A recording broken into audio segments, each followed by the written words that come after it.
시작. 그때에 천국은 마치 등을 들고 신랑을 맞으러 나간 10 처녀와 같다 하리니 그 중에 5은 미련하고 5은 슬기 있는 자라. 미련한 자들은 등을 가지되 기름을 가지지 아니하고 슬기 있는 자들은 그릇에 기름을 담아 등과 함께 가져갔더니 신랑이 더디오므로 다 졸며 잘세. 밤중에 소리가 나되 보라 신랑이로다 맞으러 나오라 하매 이에 그 처녀들이 다 일어나 등을 준비할세. 미련한 자들이 슬기 있는 자들에게 이르되 우리 등불이 꺼져가니 너희 기름을 조금 나눠달라 하거늘 슬기 있는 자들이 대답하여 이르되 우리와 너희가 쓰기에 다 부족할까 하노니 차라리 파는 자들에게 가서 너희 쓸 것을 사라 하니 그들이 사러 간 사이에 신랑이 오므로 준비하였던 자들은 함께 혼인잔치에 들어가고 문은 닫힌지라. 그 후에 남은 처녀들이 와서 이르되 주여 주여 우리에게 열어주소서. 대답하여 이르되 진실로 너희에게 이르노니 내가 너희를 알지 못하노라 하였느니라. 그런즉 깨어있으라. 너희는 그날과 그때를 알지 못하느니라. 아멘. 한번 따라하겠습니다. 기름을 준비하라. 그런 기름을 준비하라. 이런 제목으로 잠깐 은혜를 나누겠습니다. 제가 아는 어떤 친한 선교사님이 매일 묵상을 카톡으로 보내줍니다. 그런데 그 카톡에 이런 내용이 있었어요. 세상의 가치관으로 자랑하고 거들먹거리고 시기하고 질투하고 비교하고 험담하는 사귐에 갈 때가 있다. 그때 내가 성령 충만하지 않을 때 나도 모르게 동조하고 있는 나를 발견한다. 나의 생명이 소진되는 그 시간을 성령님이 감지하게 하시고 말씀이 생각나게 하신다. 너는 이 세대를 본받지 말고 오직 마음을 새롭게 함으로 변화를 받아 하나님의 선하시고 기뻐하시고 온전한 뜻이 무엇인지 분별하도록 하라. 자, 그러므로 성령님이 인도하시는 대로 그 사람들과 장소와 땅을 위해 회개하고 축복하며 그 장소를 떠난다. 그런 글이었습니다. 여러분, 이 정도면 사실 영적으로 굉장히 예민하시고 민감한 분입니다. 그렇죠? 많은 사람들이 그런 속에 들어가서 같이 동화되고 동조하고 살아가면서도 그걸 느끼지도 못하고 사는 사람들이 얼마나 많아요. 근데 이분은 날마다 말씀을 묵상하고 기도하고 하는 분이기 때문에 그런 모임에 갈 때에 자기도 모르게 자기가 은혜 말씀과 성령이 충만하지 않을 때는 자기도 모르게 거기 빠져들어간다는 거예요. 동조한다는 거예요. 물든다는 거예요. 그럴 때 성령님이 조명하고 가르쳐 주실 때 깨닫고 회개하고 축복하고 그들에서 떠난다. 이렇게 이야기를 하고 있습니다. 여러분, 저는 요즘에 어떤 책을 읽으면서 굉장히 마음이 무겁고 안타깝고 두려운 생각이 들었습니다. 그것은 어떤 걔도 이름 있는 그런 의사 선생님이 40년 동안 교회를 열심히 섬기면서 구제도 하고 봉사도 하고 세계 다니면서 그런 수술도 해주고 선교도 하는 그런 분입니다. 근데 그분이 쓴 책인데 놀라운 것은 그 책에서 뭐라고 말을 하냐면 하나님 없이 하나님의 뜻을 이루는 제자도를 말하는 거예요. 하나님 없이 하나님 뜻을 이루는 제자도. 참 놀랍지 않습니까? 무슨 얘기냐면 실질적으로 하나님이 계시다는 거 안 믿어진다 그런 말이에요. 내가 구원받았다는 거, 부활한다는 거 안 믿어진다 그런 말이에요. 그렇지만 그래도 뭔가 인간이 인간답게 성경이 가르치는 대로 뭔가 사랑을 나누고 섬기고 그래서 화평함의 그런 공생편을 드는 그런 하나님 나라를 이루어 가야 된다. 그렇게 얘기를 하고 있더라는 거예요. 참 깜짝 놀랐습니다. 그런가 하면 어떤 신학 교수님도 그 책을 썼는데 그 읽어보니까 그런 식으로 세상적 문화와 사상의 이성적 논리로 그 신앙을 이해하고 말하고 선포하고 있더라라고 하는 것입니다. 참 얼마나 안타까운지. 그렇기 때문에 저는 인격적으로 하나님을 만났고 하나님은 살아계시고 여태까지 나와 함께 하셨고 다른 표적과도 역사하셨고 지금도 동행하신다는 것을 확신하고 있으니까 그걸 볼 때 너무 안타깝고 마음이 아프고 두려운 거예요. 아니 세상에. 그렇게 40년 동안이나 교회를 섬기고 세계를 다니면서 의료 봉사를 하고 그 책을 쓰고 그렇게 1년에 뭐 책을 80권이 있는데요. 그런 지성이라고 하는 사람들이 쓴 책을 보니까 하나님 없는 하나님 나라를 얘기하더라고요 말이에요. 참 얼마나 안타까운지. 여러분 하나님이 살아계시고 또 하나님의 주권을 인정하고 그분의 은혜를 깨닫고 그래서 내가 그 하나님 안에서 정체성을 바로하고 소명의식을 깨닫고 섬기고 봉사하는 게 아니고 하나님 나라를 위해서 그렇게 하는 게 아니고 결국은 뭡니까? 자기 신념, 자기 의지를 갖고 자기의 의의를 쌓는 자기 아성을 쌓는 거다 그런 말이죠. 이게 얼마나 무서운 건지 모릅니다. 마태복음 7장 13절에서 14절에 그렇게 말씀하고 있어요. 좁은 문으로 들어가라. 멸망으로 인도하는 문은 크고 그 길이 넓어 그리로 들어가는 자가 많고 생명으로 인도하는 문은 좁고 길이 협착하여 찾는 자가 적음이니라.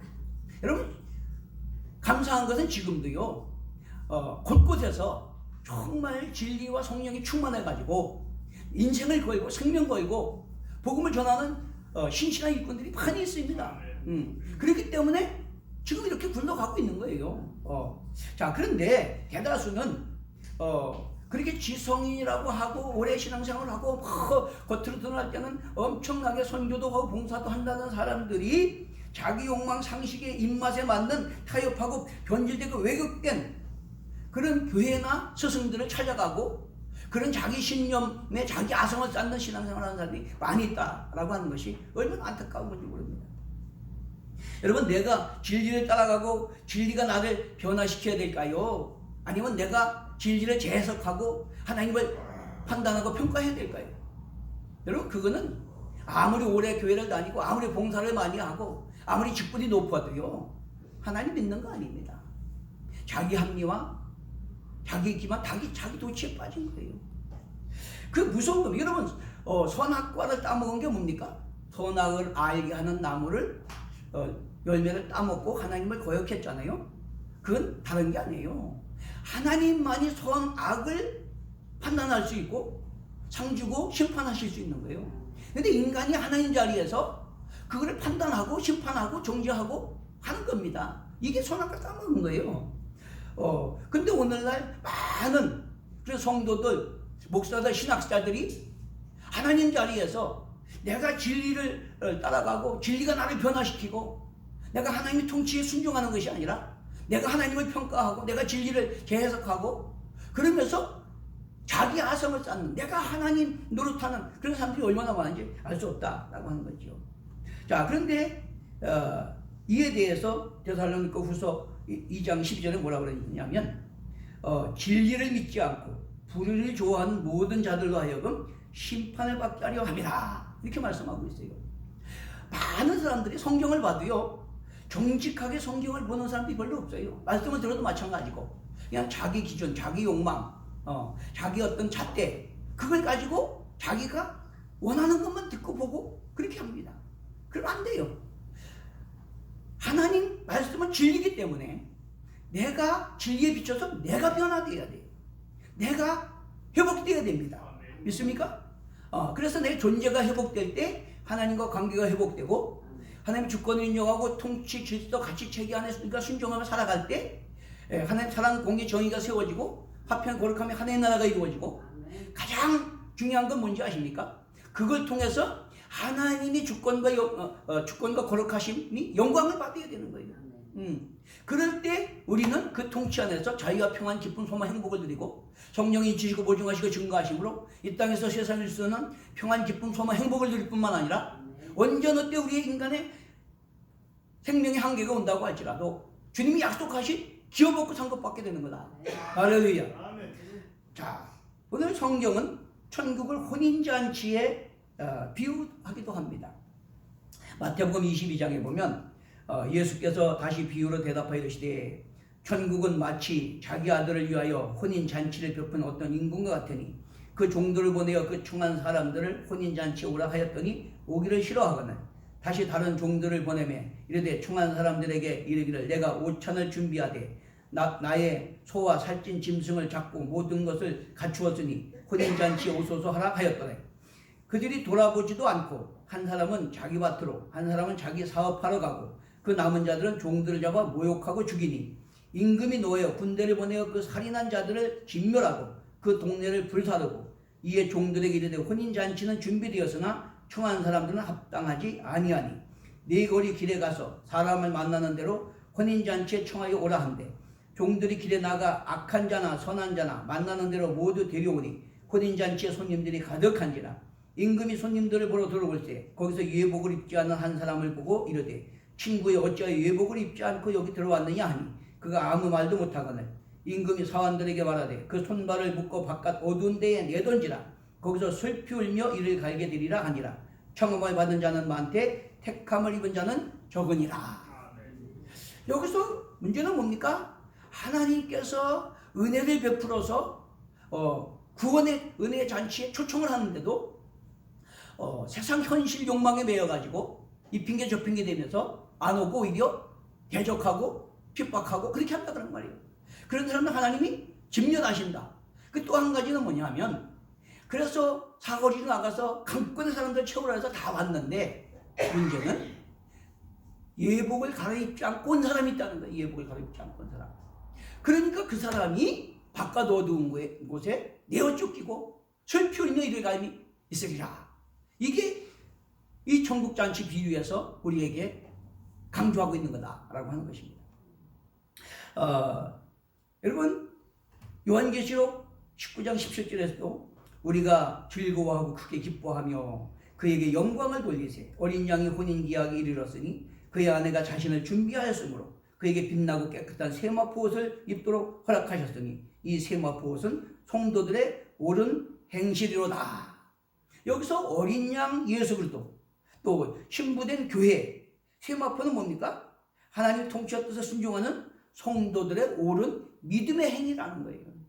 그것이 바로 초청받았어도 천국에 들어가고 못 들어가는 기준이 되는 거다. 물론 거부하고 안 나오는 사람들은 말할 것도 없이 진노의 심판을 받지만 강권에서 나왔어도 정말로 내가 그 하나님을 알고 그 하나님 뜻을 분별하고 그 뜻에 순종해서 세마포 갈아입는 그런 삶을 살지 않으면 내쫓김 당한다. 이것을 여기서 강조하고 있다라고 하는 것입니다. 여러분 본문은 그때에 그렇게 말합니다. 어느 때에? 주님 재림하실 때에 천국은 마치 등을 들고 신랑을 맞이하러 나간 열처녀와 같으니 그중 5은 미련하고 5은 슬기 있는 자라. 쉽게 말하면 재림을 준비하라. 내 종말을 준비하라. 그런 뜻입니다. 여기서 미련한이라고 하는 것은 헬라어로 모르스 해서 어리석고 우둔한 자를 말해요. 또 지혜로운은 프리모니스라고 해서 지적인 통찰력 있는 그런 의미입니다. 그렇기 때문에 우리가 신앙생활을 해도 그냥 내 생각대로 내 욕망대로 내 기준을 가지고 그렇게 신앙생활을 하면 안 된다는 말이죠. 그건 어리석고 미련한 겁니다. 이스라엘의 결혼 풍습을 3단계로 이야기하고 있는데 첫째는 남자와 여자 부모들이 만나서 공식적으로 약속을 합니다. 서약을 합니다. 정혼식이죠. 자, 그 다음에는 약혼식을 합니다. 약혼식은 신랑 신부가 신부 집에 가서 많은 증인들 앞에서 서약을 하고 예물 교환을 해요. 그 후에 1년이 지난 뒤에 이제 신부 집에 가서 결혼식을 올립니다. 그리고 나서 그 신랑이 신부를 데리고 가도 행렬을 하면서 어디로 가느냐? 둘이 살 혼인잔치집 그것으로 이제 뭐라니까 피로연을 베풀 둘이 살 그런 집으로 이제 가도 행렬을 하면서 데리고 와요. 그러니까 가서 결혼식하고 또 데리고 거기까지 오고 하는데 시간이 걸린다 그런 말이에요. 그러니까 대개 밤중에 들어온다는 거예요. 저녁 때. 그러니까 신부들이 신랑 친구들이 등불을 준비하고 기다리고 있다가 맞이하고 같이 거기 들어가서 함께 즐거워하는 잔치에 동참하는 거다 그런 말이죠. 그런데 등불을 준비하지 않은 사람은 외인으로 취급해서 못 들어갔답니다. 이 풍습, 그 당시 결혼 풍습을 비유로 해서 천국을 소개하고 있는 거예요. 천국을 소개하고 있는 거예요. 자, 그러면 등이 뭐고 기름이 뭘까요? 시편 119편 105절에 보면 주의 말씀은 내 발의 등이요 내 길의 빛이니이다. 등이 뭘까요? 주의 말씀은 내 발의 등이요. 등이 뭘까요? 그렇죠. 말씀이 등입니다. 말씀이 등이에요. 자, 기름은 뭘까요? 기름은 스가랴 4장 11절에 보니까 기름 부음 받은 자 둘을 이야기하는데 이것은 하나님의 영 성령을 말하고 있어요. 그래서 스가랴 4장 6절에 이는 힘으로 능으로 아니 되되 오직 나의 영으로 되느니라. 이 성령을 말하고 있습니다. 에베소 6장 18절에 보면 성령의 검 곧 하나님의 말씀을 가지라 이렇게 말씀했습니다. 무슨 얘기냐면 성령님이 말씀을 통해서 일하신다 그런 말이에요. 다시 말하면 따라서 기름이 없으면 등불을 밝힐 수가 없잖아요. 그죠? 등이 있어도 에너지가 없으니까 불을 밝힐 수 없어요. 그것처럼 우리가 하나님 말씀을 가졌어도 알아도 성령의 기름이 없으면 그걸 실천하며 살아갈 능력이 없다 그런 말이에요. 에너지가 없다 그런 말이에요. 그걸 여기서 설명하고 있는 거예요. 그러니까 성령의 기름이 없으면 말씀의 능력이 없고 세상을 이기고 믿음을 바로 깨닫고 말씀에 순종하는 세상을 밝히는 그런 삶을 살아갈 수가 없다. 그걸 말하고 있는 겁니다. 그러므로 마태복음 7장 26절에 보면 나의 이 말을 듣고 행치 않는 자는 그 집을 모래 위에 지은 어리석은 모로스 사람 같으니 마태복음 7장 24절에는 이 말을 듣고 행하는 자는 그 집을 반석 위에 지은 지혜로운 프리모니스 사람 같으니 이렇게 말합니다. 말씀을 듣고 행치 않는 자가 어리석은 처녀고 말씀을 듣고 행하는 자가 지혜로운 처녀다. 그걸 여기서 설명하고 있다라고 하는 것입니다. 마태복음 5장 15절에 16절에 보니까 그렇게 말하고 있어요. 사람이 등불을 켜서 말 아래 두지 아니하고 등경 위에 드나니 이러함으로 집안 모든 사람이 비치느니라. 모든 사람에게 비치느니라. 이와 같이 너희 빛이 사람 앞에 비치게 하여 그들로 너희의 착한 행실을 보고 하늘에 계신 너희 아버지께 영광을 돌리게 하라. 할렐루야. 여러분 우리가 잘 알아야 되는 것은 죄는 두 가지가 있어요. 두 가지. 예레미야 2장 13절에 보면 이스라엘 백성을 하나님께서 심판하시면서 너희가 두 가지 악을 행했다라고 말씀하십니다. 그 하나가 뭡니까? 생명의 근원 대신 하나님을 버리고 우상을 섬긴 것이고 또 하나는 가두지 못할 터진 웅덩이를 판 건데 그게 뭡니까? 자기 욕망을 위해서 속이는 저울과 불의한 재판을 한 거예요. 그렇기 때문에 그것이 두 가지 죄인데 이 두 가지 죄를 아우구스티누스는 그렇게 주장합니다. 교만과 자기 의존성에 의해서 불순종한 것이 죄다. 그것이 생의 근원 대신 생수의 근원 대신 하늘을 버리고 우상을 섬기는 거예요. 자, 또 하나는 정치 철학자 한나 아렌트나 프랑스 인류 역사학자 르네 지라르가 지적한 대로 태만의 죄, 사회적 죄가 있다라고 하는 겁니다.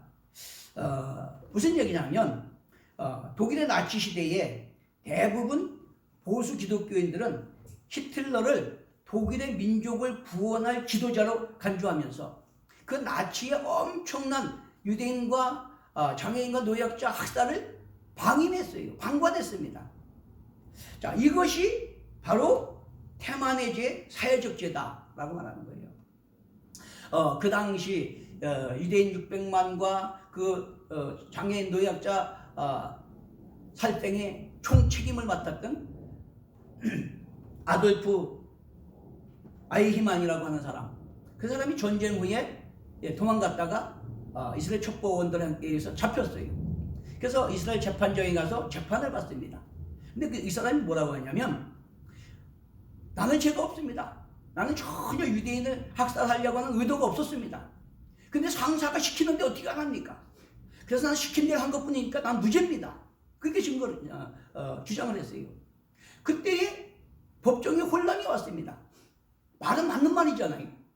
어떻게 해야 되나? 부하 직원이 상사가 시키는 대로 자기는 유대인을 죽일 의도가 하나도 없었는데 순종한 것뿐이다. 라고 말하는데 어떡하나 고민에 빠졌어요.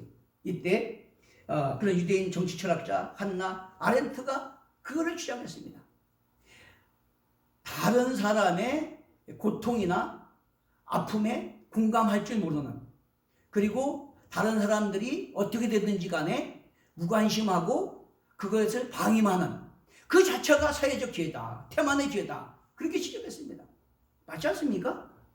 아니, 자기가 히틀러의 지시를 받아서 부하직원으로 한다고 해도 그 600만이라고 하는 그 장애인이나 노약자까지 1200만이라고 하는 어마어마한 사람들이 죽고 고통받고 절망에 처하는데 결국은 뭡니까?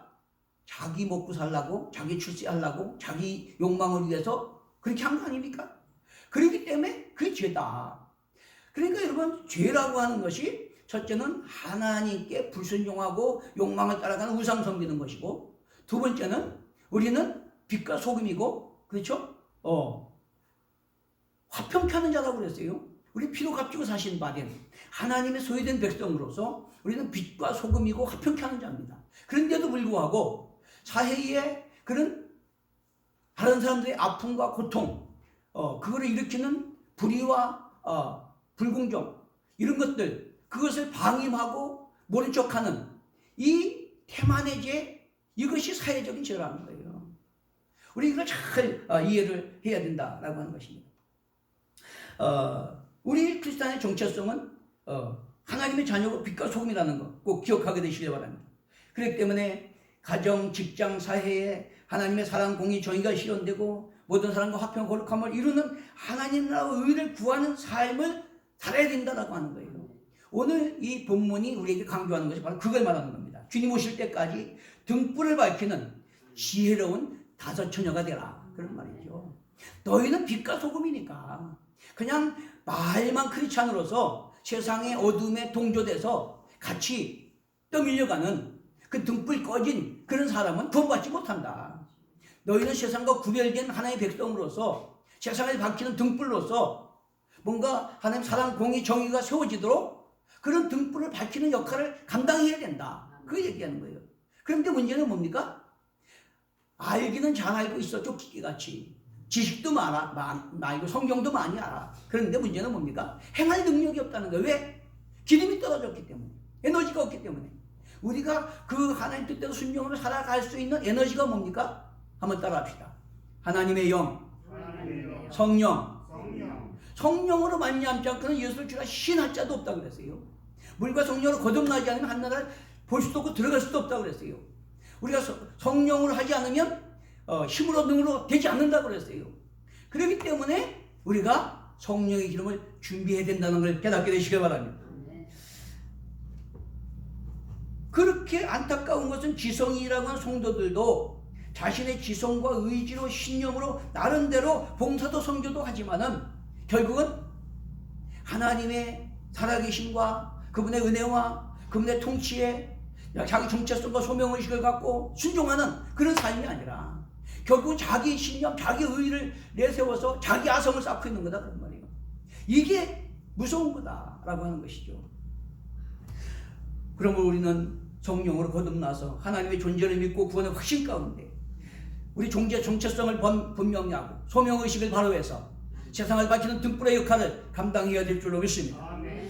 자, 오늘 우리에게 강조하는 것은 바로 그것입니다. 그러므로 정신을 차리고 깨어있어 기름 준비하고 세상을 밝히는 등불을 밝히라 라고 이렇게 말씀하고 있습니다. 프랑스 인류문화 역사학자 르네 지라르는 그런 얘기를 합니다. 우리 인류 사회 역사에서는 희생양 메커니즘이 있었다는 거예요. 그게 뭐냐면 어떤 사람이나 집단에게 돌을 던지고 대를 뒤집어 씌워서 그리고 자기들끼리 평화를 누리는 그런 메커니즘이 있었다는 거예요. 사회적 구조가 있었다는 거예요. 그런데 예수님이 오셔가지고 현장에서 가늠하다 잡힌 자를 데리고 와서 손에 돌을 들고 치려고 하는 사람들에게 예수님이 그걸 깨우쳐줬다는 거예요. 이 여인은 들킨 죄인이고 너희들은 안 들킨 죄인이다. 똑같이 죄인이다. 그렇기 때문에 손에 손을 들고 누굴 돌로 치는 게 중요한 게 아니고 서로가 긍휼히 여기는 사랑이 필요한 거다. 할렐루야. 그걸 가르쳐줬다는 거예요. 그래서 인류 사회가 평화를 누리고 공존할 수 있는 엄청난 은혜를 선포했다라고 이렇게 주장을 합니다. 그러면서 그분도 그걸 주장하는 거예요.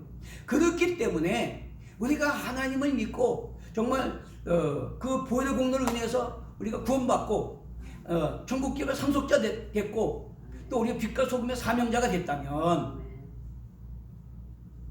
돌 던지지 말고 돌만 던지지 않을 뿐만 아니라 이 한나 아렌트가 말한 것처럼 다른 사람들의 고통과 어려움에 공감해야 되고 동질성을 가지고 그렇죠? 나도 죄인이고 그 사람도 죄인이야. 다 저주 아래 있는 자들이야. 은혜가 필요한 자들이야. 그걸 깨닫고 우리가 빛을 발해야 된다 그런 말이에요. 응? 그들에게 소망을 줘야 된다 그런 말이죠. 그렇기 때문에 그것을 우리가 감당해야 되는데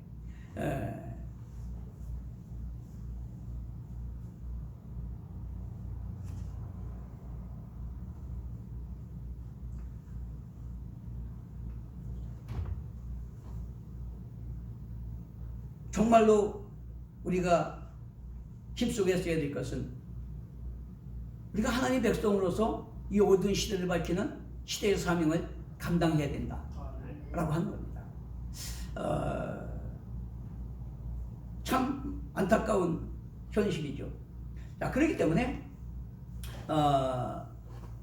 오늘 이 본문에서 우리에게 강조하고 있는 것은 바로 그거다라고 하는 것이죠.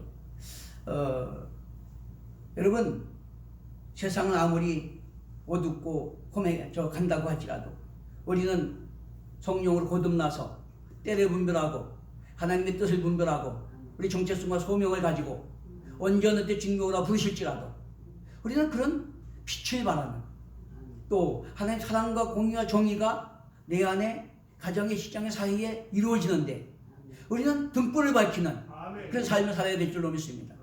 그것이 없으면 똑같이 그런 악한 사회에 동조하고 침몰되는 어두움에 동조된 그 사람은 빛이 아니니까 예수님 오실 때 구원받지 못한다 그런 말이에요. 그거를 얘기하는 거예요. 우리는 빛으로서 끝까지 등불을 밝힐 수 있는 그런 기름을 준비하라. 그것이 바로 말씀과 성령 충만인 줄 깨닫게 되시길 바랍니다.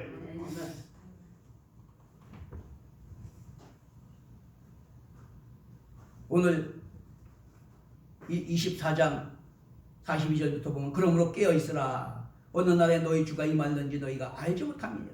너희도 아는 바니 만일 집주인이 도둑이 어느 시각에 올 줄을 알았다면 깨어있어 그 집을 뚫지 못하게 하였으리라. 이러므로 너희도 준비하고 있으라. 생각하지 않은 때에 인자가 오리라. 충성되고 지혜 있는 종이 되어 주인에게 그 집사람들을 맡아 때를 따라 양식을 나눠줄 자가 누구냐? 주인이 올 때에 그 종이 이렇게 하는 것을 보면 그 종이 복이 있으리로다. 같은 맥락이 같은 맥락. 우리가 성령으로 거듭나서 하나님은 살아계시고 그분이 우리를 구원하기 위해서 엄청난 은혜를 베푸셨고 그렇기 때문에 반드시 우리가 그 믿음을 따라서 그 통치에 순종하며 살아갈 때 우리는 세상을 이겨 승리할 뿐만 아니라 하나님이 예비하신 약속의 기업 천국을 얻는다는 확신을 가지고 우리는 세상을 밝히는 빛과 소금이구나. 그런 하나님의 자녀라고 하는 정체성과 소명의식을 가지고 어떻게든지 우리가 공부를 열심히 하든지 사업을 열심히 하든지 또 운동을 열심히 하든지 간에 언제 그 주님 앞에 설 때 아니면 주님이 재림하실 때 부끄럼 없이 내가 세상에서 하나님의 백성으로서 우리를 필요값주고 사시고 나라와 제사장 삼으셨다 그랬잖아요. 왕같은 제사장이 됐잖아요. 그 소명 감당하기에 최선을 다해서 왔습니다 라고 하는, 그래서 주님 앞에 칭찬받고 상급받는 그런 삶을 살아야 될 줄로 믿습니다. 이 어두운 시대에 우리가 크리스찬이라고 하면서 빛과 소금이라고 하면서 우리는 하나님의 자녀의 권세를 가졌고 천국기업의 상속자라고 하면서 그냥 이웃의 이 세상이 어두워져 가고 또 불이 불법이 난무해져 가고 무너져 가고 절망 가운데 멸망해 가고 있는데도 아무런 관심 없이 무관심하게 그렇게 하면 태만의 죄에 빠지는 거다 그런 말이에요. 사회적 죄에 빠지는 거다 그런 말이죠. 그러므로 우리는 분명한 정체성과 소명의식을 가지고 지혜로운 다섯 처녀가 되어서 어떻게든지 날마다 하나님을 알기에 힘쓰고 또 빛과 소금으로서 승리한 삶을 살아가기에 힘써야 될 줄로 믿습니다. 아멘. 여러분, 성경은 이사야 42장 8절에 또 43장 7절에 43장 21절에 저와 여러분 택한 목적이 뭐라 그랬어요? 하나님이 영광 받기 위해서 지으셨다 그랬어요. 또 택하신 목적이 뭐라 그랬어요? 창세기 18장 19절에 아브라함의 자녀와 권속이 의와 공도를 행하게 하기 위해서 택하셨다 그랬습니다. 로마서 8장 29절에는 아들의 형상을 본받게 하기 위해서 택하시고 부르시고 의롭다 하시고 영원롭게 하셨다 그랬어요. 그렇기 때문에 예레미야 9장 23절 24절은 뭐랍니까? 너희는 부와 용맹과 지혜를 자랑치 말고 명철하여 하나님을 아는 것과 하나님의 이 땅에 사랑과 공의와 정의를 행하는 자인 것을 깨닫는 것이라. 나는 이 일을 기뻐하노라. 하나님을 알기에 힘쓰게 되시기를 바랍니다. 호세아 4장 6절에 내 백성이 하나님 아는 지식이 없어 망한다 그랬고 6장 6절에 번제보다 하나님 아는 것을 원하노라 라고 말씀하고 있습니다. 우리는 하나님을 바로 알고 하나님의 뜻을 바로 깨닫고 그 통치에 바로 순종해야 되는 걸 깨닫게 되시길 바랍니다. 분명한 것은 예수는 어제나 오늘이나 영원토록 동일하시고 기독교는 하나님의 살아계심을 드러내는 계시의 종교입니다. 구약이나 신약이나 복음의 핵심은 예수 그리스도께서 때가 참 정인을 따라 오셔서 보이지 않는 하나님을 죽은 자를 살리시고 없는 건 님까지 부르시고 바다를 잔잔케 하시는으로 말미암아 살아계신 하나님을 우리에게 보여주셨고 구속을 성취하시고 새 언약을 성취하심으로 증기하시고 성령을 보내주신 걸 믿게 되시기 바랍니다. 그리고 우리가 그 은혜를 믿을 때 성령으로 거듭나서 육의 사람이 영의 사람이 되고 성령의 조명 감동 역사하심으로써 하나님을 바로 알고 그 통치에 순종해서 날마다 빛과 소금으로서 세상을 밝히는 그런 서명 감당하는 삶을 살게 된 걸 믿게 되시기 바랍니다. 그렇기 때문에 우리는 그런 종교적 신념이나 지식적 논리가 아니라 그런 것 갖고는 사탄을 이기고 자신 욕망을 이기고 우리가 세상을 밝히는 빛의 삶을 살아갈 수 없다 그런 말이에요. 그렇기 때문에 우리가 힘써야 되는 건 뭡니까? 오직 말씀 충만, 성령 충만인 걸 깨닫게 되시기 바랍니다. 그러면 약속의 성령을 지배하고는 배제하고는 복음을 설명할 수 없어요. 오직 말씀과 성령. 에스겔 37장이 강조하는 게 그거잖아요. 말씀과 성령으로만 마른 뼈 같은 심령이 살아나서 큰 군대가 돼서 하나님의 통치에 순종하고 하나님의 나라를 이루어갈 수 있다는 걸 깨닫게 되시길 바랍니다. 그렇지 않으면 다 타협하고 합리화시키고 기만하는 자기의 아성을 쌓을 뿐이다 라고 하는 겁니다. 신명기 29장 4절에 보면 구약교회는 하나님을 깨달아 아는 마음과 눈과 귀를 주시지 않았다 그랬어요. 근데 놀라운 것은 고린도전서 2장 10절에 보니까 오직 하나님이 성령으로 이것을 우리에게 보이셨다 그랬습니다. 그것은 하나님 우리에게 은혜를 주신 것을 깨달아 알게 하기 위함이라고 했어요. 얼마나 감사합니까? 그러므로 보네포는 그렇게 말합니다. 예수 그리스도의 구원이 아무 대가도 요구되지 않는 값싼 은혜가 아니라 하나님이 그 아들을 죽는 데까지 내어준 결과로 얻어진 값비싼 은혜였기에 그 은혜를 받아들이는 성도에게는 삶과 죽음의 전 과정을 대가로 지불하며 하나님의 통치와 명령에 순종하여 예수께서 나를 위하여 자신을 죽는 데까지 내어준 것처럼 하나님의 사랑, 공의, 정의가 실현되는 화평과 거룩함 공동체를 위해서 예수를 배우고 담고 따라가는 섬김의 삶을 살아야 된다 라고 우리에게 주장하고 있습니다. 믿으시면 아멘. 그러면서 미친 운전자가 차를 몰고 있다면 기독교인의 본분은 차에 치인 사람을 장례치르는 것이 아니라 그 미친 운전자를 차에서 끌어내는 것이다 라고 말하고 있습니다. 우리는 사회의 불의, 불법, 어둠, 다른 사람의 고통과 절망을 눈 감으면 안 됩니다. 우리는 빛으로서의 성령 충만하고 말씀 충만해서 그들을 살리고 치료 변화시키는 등불을 밝히는 삶을 살아가야 될 줄로 믿습니다. 그럼 어떻게 우리가 기름을 준비할 수 있습니까? 누가복음 11장 13절에 너희가 악할지라도 자식에게 좋은 걸 줄 줄 알거든 하물며 너희 천국가도 구하는 자에게 성령을 주지 않겠느냐. 구하면 주신다고 말씀했습니다. 마가복음 9장 29절에 기도에는 이런 유가 날 수 없느니라. 기도하라고 말씀합니다. 시편 107편 9절에 저가 사모하는 영혼을 만족케 하시고 주님 영혼을 좋은 것으로 채워 주시미로다. 우리가 뭔가 빛과 소금으로서 나그네 인생 살아가는 날 동안 하나님 통치 명령에 순종해서 세상을 밝히는 등불이 되고자 사모함으로 목마름으로 간절함으로 구해야 될 줄로 믿습니다. 요한에서 5장 13절에 우리의 가진 바 담대한 것이 이것이니 그 뜻대로 무엇을 구하면 들으심이라. 하나님이 우리에게 명령하신 빛과 소금의 주문을 감당하여 구할 때 하나님이 주실 줄로 믿습니다. 요한복음 7장 37절에 누구든지 목마르거든 내게 와서 마시라. 나를 믿는 자에게는 성경에 이룬 것 같이 그 배에서 생수의 강이 흘러나이다. 이런 그가 받을 성령을 가리켜 말씀하신 것이라. 아멘. 우리가 하나님을 바로 알고 하나님의 은혜를 깨닫고 하나님 통치와 명령에 순종하기 위해서 구할 때 말씀 충만 성령 충만함으로 말미암아 우리가 세상과 환경과 사단과 자신의 욕망을 이기고 우리는 세상을 밝히는 등불로서 빛으로 소금으로 화평케 한 자로 하나님의 뜻을 행하고 주님 앞에 갈 때 자리에 칭찬받고 상급받게 될 줄로 믿습니다. 아멘. 그렇게 되시는 걸 축원합니다. 아멘. 축원합니다. 아멘. 우리 찬송 부르고 함께 기도하겠습니다. 183장 부르고